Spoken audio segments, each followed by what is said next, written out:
তাকে সরাসরি জেলে যেতে হবে। নির্বাচনে জেতার ভয় থাকবে না, ভরসা থাকবে। অথচ আজকে আমাদের অসংখ্য মানুষের বাড়ি ছাড়া, হাজার হাজার মানুষ আজকে বাড়ি ছাড়া হয়ে গেছে, অসংখ্য মানুষের বাড়ি ভেঙে পড়েছে।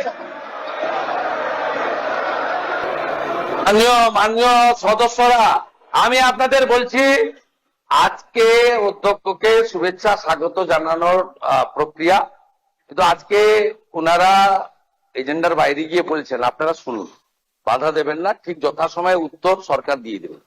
আপনারা বলতে দিন, আপনাদের সব সবাই বলবো আপনারা অ্যালাউ করুন না, বলতে দিন না। আমাদের সংবিধানে বাক স্বাধীনতা দিয়েছে, যা খুশি বলতে দেন, আমাদের কর্মই আমাদের পরিচয় হয়।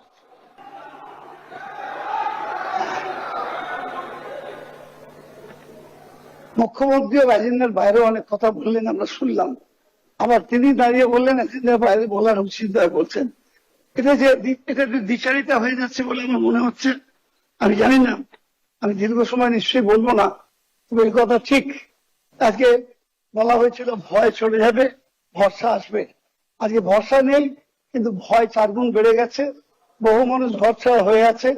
আজকে আমি মুখ্যমন্ত্রীর কাছে অনুরোধ করব এবং স্পিকারের মাধ্যমে সবাইকে কাছে অনুরোধ করব, যখন কথা দিয়েছিলেন ভয় নয় ভরসা, আজকে আপনারা সেই ব্যবস্থা করুন যাতে করে ভরসা ফিরে আসে, মানুষ তার নিজের বাড়িতে ফিরতে পারে।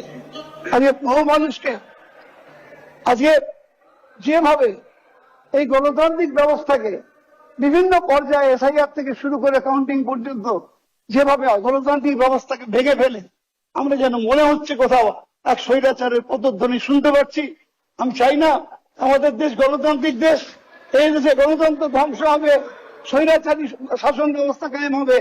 আজকে সেই স্বৈরাচারীর পদধ্বনি আমরা পশ্চিমবাংলায় শুনতে পাচ্ছি।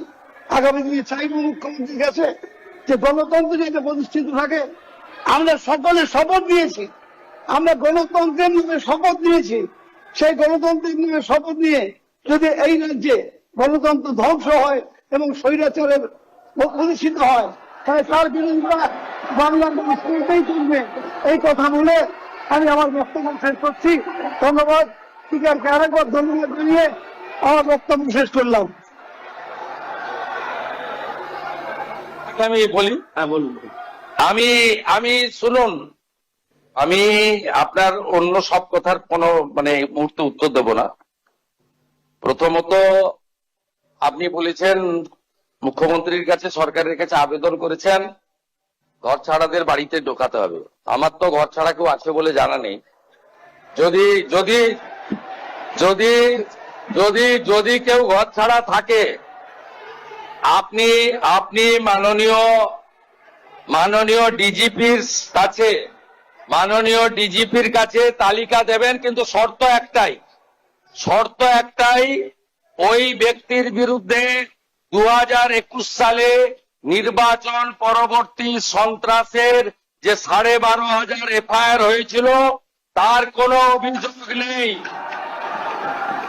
একদম পরিষ্কার শর্ত, যার জন্য জাস্টিস মঞ্জুরা চেল্লুর নেতৃত্বে কলকাতা হাইকোর্ট যে কমিটি করে দিয়েছিল, সিট তৈরি হয়েছিল, ভবানী ভবনে টেম্পোরারি অফিস হয়েছিল।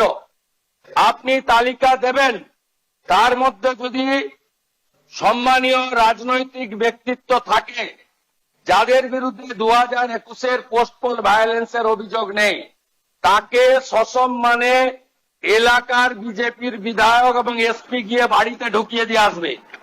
আর যদি 2021-এর পোস্টপোল ভায়োলেন্সের অভিযোগ থাকে, তাকে সরাসরি জেলে যেতে হবে।